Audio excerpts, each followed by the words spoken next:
Shalom. In Johannes 14:27 sê vrede laat ek vir julle na, laat julle harte nie ontstel word nie en bang wees nie. Na Jesus se opstanding groet hy elke keer met Shalom, vrede. Onder hierdie omstandighede is dit duidelik dat Shalom 'n uitsonderlike betekenis en bedoeling inhou.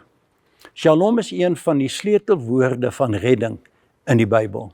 Dit verwys daarna dat 'n persoon beskerm word deurdat geen seer of slegte gebeure hom tref nie. Hy is veilig, heel, gesond en by sy volle verstand. In die Nuwe Testament word dit ook gebruik om alles met God te versoen, hande te vat deur die werk wat Christus gedoen het.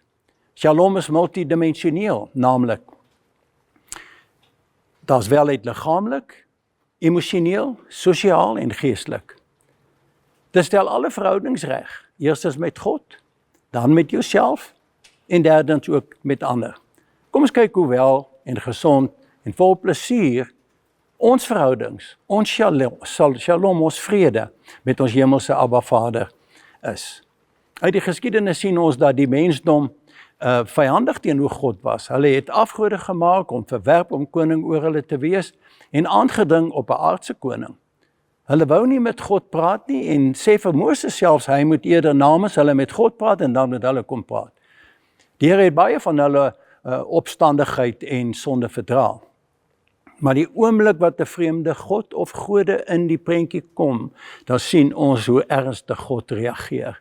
In Rigters 6:24, gee God opdrag dat Gideon die heilige boom moet afkap en dit as brandhout moet gebruik op die nuwe altaar om aan God te offer.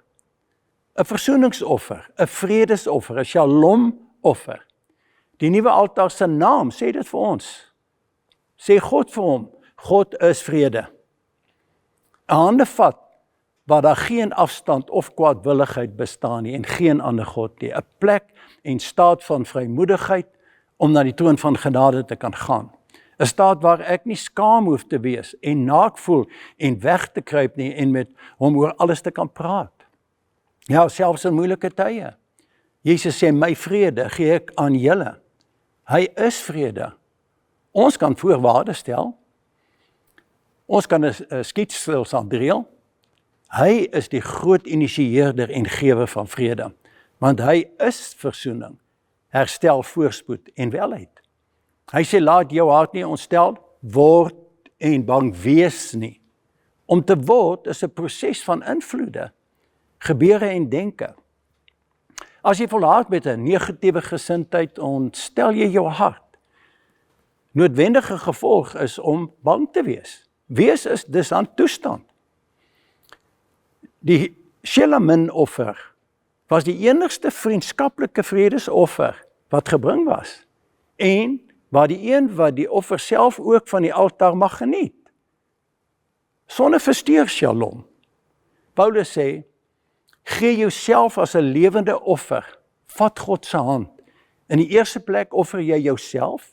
Dit is al wat die afstand verwyder, dan moet daar fees gevier word, waar die Here en jy mekaar geniet. Jy mag as 'n offer dan ook jouself geniet, want hy kon van die offer eet. Nie dinge kan met dinge nie, maar met jouself, dat jy jouself kan geniet. Ek groet jou weer met shalom, vrede vir jou.